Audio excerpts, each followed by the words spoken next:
Hipfig Travel Channel offers DIY travel video guides for more than 25 cities in Asia, US, and Canada. If you like this video, then subscribe, give us a thumbs up, or a comment. Aloha! Welcome to this episode of Hipfig's Beautiful America series for Hawaii Volcanoes National Park on the Big Island in the state of Hawaii, also known as the Island of Hawaii.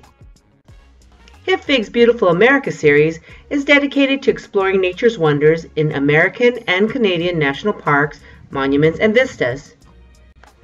Hawaii Volcanoes National Park is located along Highway 11 on the Big Island at 1 Crater Rim Drive. Did you know that Kīlauea and Mauna Loa, two of the world's most active volcanoes, are still adding landmass to the island of Hawaii by their molten lava as recently as 2018?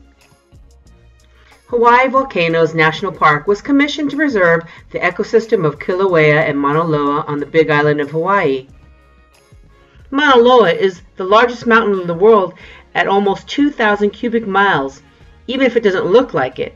The base of Mauna Loa is actually underwater, making the summit of Mauna Loa 56,000 feet. It's 27,000 feet higher than Mount Everest. On this Hawaiian island, Kīlauea and Mauna Loa spurt out fissures of molten lava, creating rivers or flows of lava. These flows over the years have added layer upon layer, producing eerie yet beautiful landscapes of lava beds. Each eruption is an example of nature's power to change and create new environments around it. Once you're on the Big Island, or officially the Island of Hawaii, the easiest way to get to Hawaii Volcanoes National Park is by car. If you're coming from the city of Hilo on the Big Island, it's 30 miles southwest on Highway 11, which is about 45 minutes drive. If you're coming from the city of Kailua, Kona, which is near the Kona Airport, it is 96 miles southeast on Highway 11, which takes 2 or more hours by car. For your information, the same road may have several different names depending on its location on the Big Island. The Hawaii Belt Road, or Mamalahoa Highway, is made up of 3 Hawaii state routes, number 11, 19, and 190, which circumvent the island of Hawaii. The south section between Hilo and Kailua, Kona is called Route 11. You can also get to the entrance of the Volcano National Park by Hiloan public buses from Hilo. You'll have to buy the bus fare and a $12 park entrance fee. Please check on the Hiloan website for detailed information.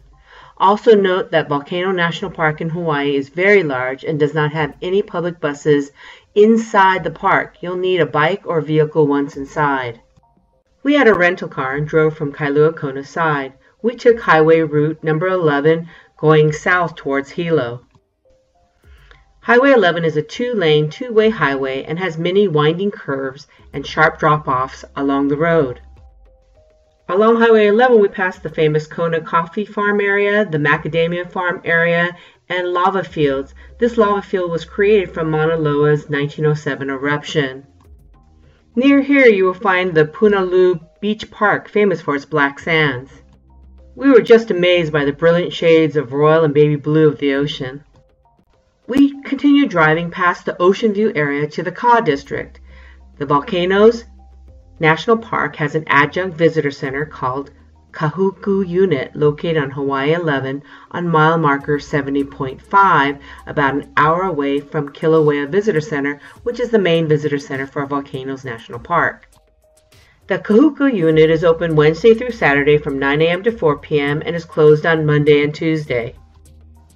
This 116,000-acre area has a 9-mile scenic drive through open pastures and alongside fissures, channels, and lava flows from the eruption of 1868. There are also 6 trails which lead through the meadows, pastures, and up to the cinder cones and pit craters for sweeping views of the Ka District. Once we finished our time here, we continued on Highway 11 for another 45 minutes and took a right to the entrance station of Hawaii Volcanoes National Park. Signs to the Volcanoes National Park are clearly marked on Highway 11. At the booth, you'll have to pay the National Park fee. Please note that if you arrive and the entrance station is not manned, please proceed to the Kilauea Visitor Center. Under the covered lanai area, there's a self-pay station. Please pay your entrance fee there. fee for cars with all passengers is $25. Motorcycles and all riders are $20. Each pedestrian and cyclist is $12. Youth 15 and under are admitted free. Admission to Hawaii Volcanoes National Park is good for 7 days. Hawaii Volcanoes National Park is open 24 hours a day, 7 days a week, as well as on holidays. We had an interagency annual pass which covers all national parks, monuments, and federal grounds. Here's a money-saving tip. If you plan to go to at least 3 national parks in a year, it may be worth it for you to purchase an interagency pass, which is currently $80. Once we showed our interagency pass, we drove to Kīlauea Visitor Center, which is 0.2 miles on the right-hand side from the entrance station on Crater Rim Drive. Signs are clearly marked. There was plenty of parking when we arrived. Please note that there are no buses inside the park unless you come with the private tour. Kīlauea Visitor Center is open daily from 9 a.m. to 5 p.m. At the Visitor Center, you can talk to a ranger. This line can be long at times, so look for the posted information which can answer most of your questions. The restrooms are outside.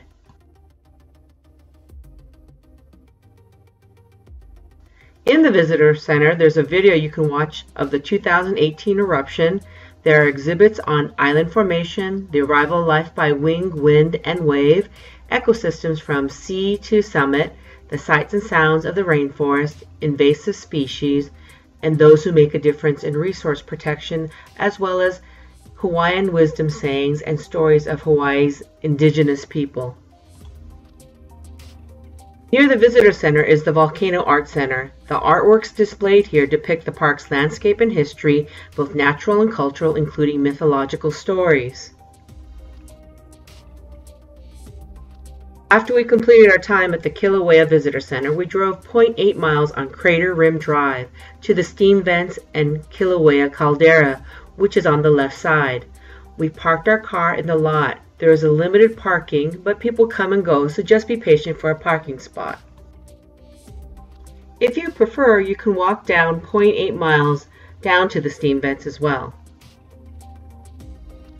From the parking lot, there's a flat path which leads to Kīlauea Caldera and the steam vents. The Kīlauea Caldera is a large volcanic crater formed by a major eruption leading to the collapse of the mouth of this volcano.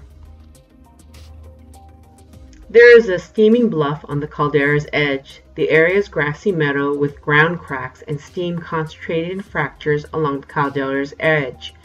The area between the caldera's edge and the outer cliffs of Kīlauea Caldera is a treeless plain. The ground just a few feet down is so hot that the tree roots cannot survive, but shallow-rooted grasses and plants grow here. Across the street from the steaming bluff and the steam vent parking area is the trailhead for the sulfur banks, which is wheelchair accessible along a paved path and boardwalk.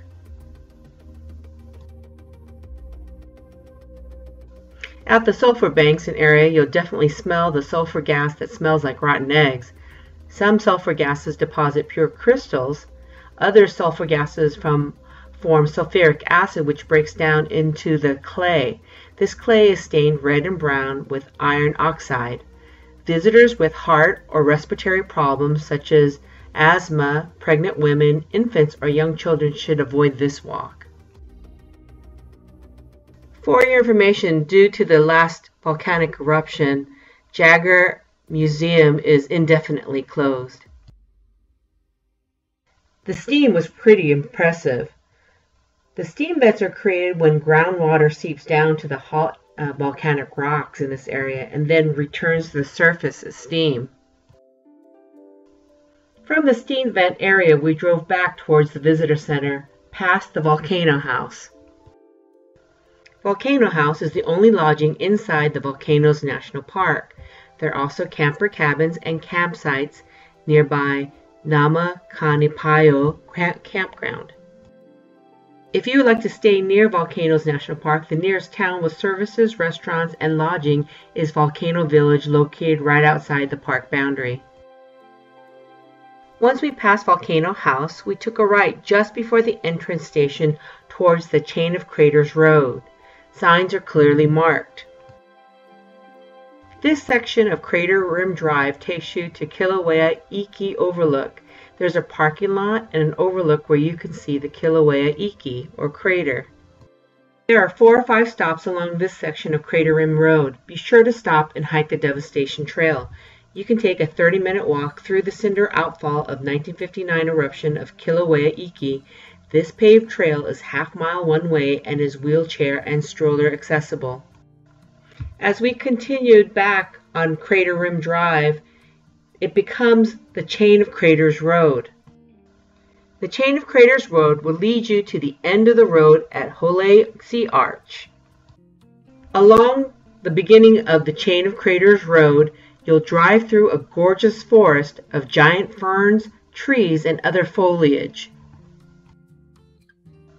The Chain of Craters Road is 18.8 miles with an elevation change of about 3,700 feet. There's no food, water, or fuel along the Chain of Craters Road, so plan accordingly. Porta potty type toilets are available at Mana Ulu parking area and at the end of Chain of Craters Road. There are 10 stops along Chain of Craters Road. Of note, the first is Helena Poly Road, which is 5 miles from the campground. Another stop of note is the Pu'aloa petroglyphs. This is a very sacred and religious place for Hawaiians. It's the largest petroglyph field in the state of Hawaii. Ranger-guided hikes are also available here. Check at the Kīlauea Visitor Center. Another stop of note is the Mana Ulu flow across the Chain of Craters Road. As we drove down the Chain of Craters Road, we were mesmerized by the endless lava beds reflecting light against the backdrop of the blue of the Pacific Ocean. Another place of note is the Kīlauea Overlook. From this overlook, you'll have a panoramic view of the Pacific Ocean and an expansive view of the vast lava field. Holei Sea Arch is my favorite stop. At the end of the Chain of Craters Road, there's a short trail to the ocean and the Holei Sea Arch, or Holei Arch. The Sea Arch is about 90 feet high and eroding. The creation of the Sea Arch was made within the last 100 years from the pounding of the water against the rocks. The Sea Arch will eventually disappear, but another one will replace it as the cliff slowly migrates inland. If you choose, you can walk to the end of the Chain of Craters Road. Although you have to drive back the same way you came, it is worth the drive all the way down to this part of the park. The sun on your face, the powerful ocean breeze, and the views of the ocean pounding against the cliffs creates an everlasting memory. If you don't have a car, there are many tour companies which offer day trips, so check at your hotel. Hawaii Volcanoes National Park is one of the most unique and beautiful parks in the world that should not be missed if you have opportunity to visit when you're on the big island of Hawaii.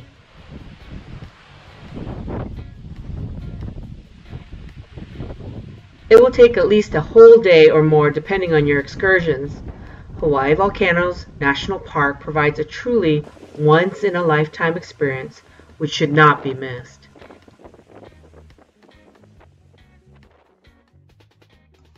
Happy travels! Go to hipfig.com for more information, or go to our Hipfig travel channel on YouTube and be sure to subscribe for regular updates.